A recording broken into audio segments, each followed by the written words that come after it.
Get ready to unlock a world of instant spending and ATM withdrawals.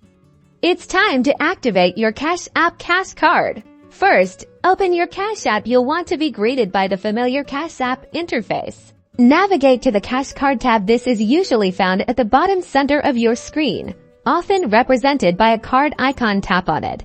You should now see a prompt to activate your Cash Card. There are usually a few options available here.